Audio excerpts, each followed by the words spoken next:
ریاض میں اسلامی یکجہتی گیمز میں پاکستان کے ارشد ندیم نے گولڈ میڈل جیت لیا۔ پہلی باری میں سب سے بڑی 75.44 میٹر تھرو کی، دوسری باری میں 83.05 میٹر کی تھرو کی۔ ارشد ندیم کی تیسری تھرو 82.48 میٹر رہی۔ پاکستان کے یاسر سلطان نے چاندی کا تمغہ جیت لیا۔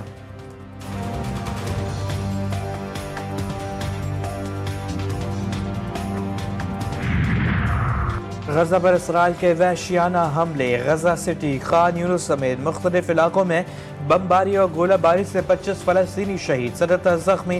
اسرائیل کا حماس پر فوجیوں پر فائرنگ کا الزام، حملے کو رد عمل قرار دے دیا۔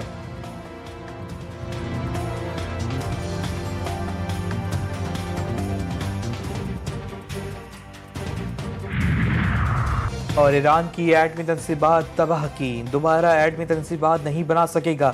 ایران کے ساتھ جلد جوہری معاہدہ ہو سکتا ہے۔ امریکی صدر ڈونلڈ ٹرمپ کا سعودی امریکی انویسٹمنٹ فورم سے خطاب، کہا سعودی عرب ہمارا سب سے بڑا نان نیٹو اتحادی ہے۔ امریکی اور سعودی شعبوں کے درمیان آج $270 ارب کے معاہدے ہوں گے۔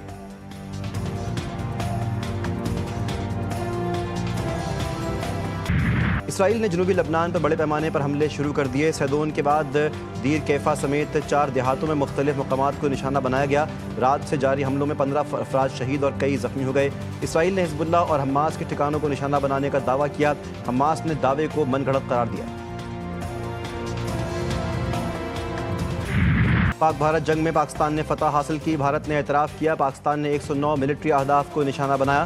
امریکن کانگریس میں رپورٹ میں کہا پاکستان کی جیت میں چین کا اہم کردار رہا۔ پاکستان نے بھارتی رافیل طیارے گرانے میں چین کی ٹیکنالوجی کا استعمال کیا۔ پاکستان نے چینی انٹیلیجنس کا بھی فائدہ اٹھایا۔ چین کو پاک بھارت جنگ سے اپنے ہتھیاروں کو آزمانے کا بہترین موقع ملا۔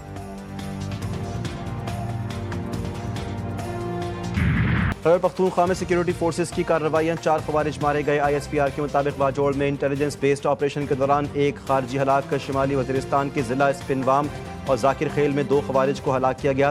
ڈیرہ اسماعیل خان میں کارروائی کے دوران ایک اور خارجی ہلاک ہوا۔ بھارتی سرپرستی میں ہلاک ہونے والے خوارج سے اسلحہ اور گولہ بارود برآمد۔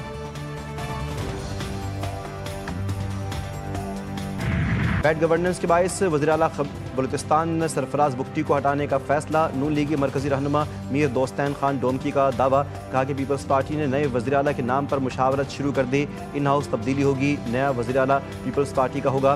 PV پارلیمانی سیکرٹری لیاقت لہڑی نے بھی تبدیلی کی تصدیق کی، کہا کوشش ہے کہ ایسا وزیراعلیٰ آئے جو بلوچستان کے مسائل حل کرے، اکثریت وزیراعلیٰ کی تبدیلی چاہتی ہے۔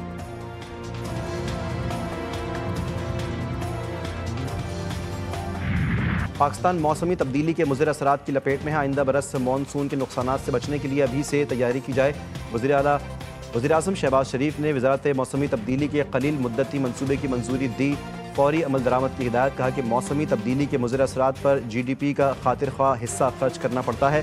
اجلاس میں وزارت موسمی تبدیلی کی قلیل، وسط اور طویل مدتی منصوبوں پر بریفنگ۔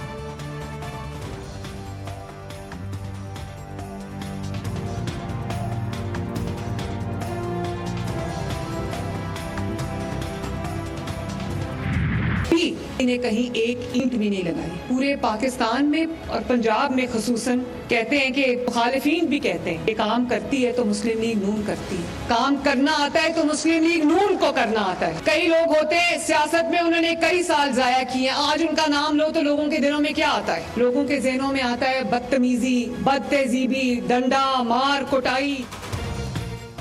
مخالفین بھی تعریف کر رہے ہیں کہ کام صرف نون لیگ کرتی ہے، کچھ لوگوں کا کام بدتمیزی، بد اخلاقی، ڈنڈے مارنا تھا۔ 1.5 سال کے دوران ہم نے ریکارڈ ترقیاتی کام کروائے، ترقیاتی کام صرف نون لیگ کے دور میں ہوئے۔ وزیر اعلیٰ پنجاب مریم نواز کا تقریب سے خطاب، کہا کہ گرین بس راولپنڈی کے عوام کے لیے ایک تحفہ ہے، نون لیگ کی حکومت جب بھی آتی ہے ملک ترقی کرتا ہے۔ الیکٹرک بسیں ماحول کی فضا کو آلودہ نہیں کریں گی، بسوں میں خواتین اور بزرگوں کے لیے فری سفری سہولیات ہوں گی۔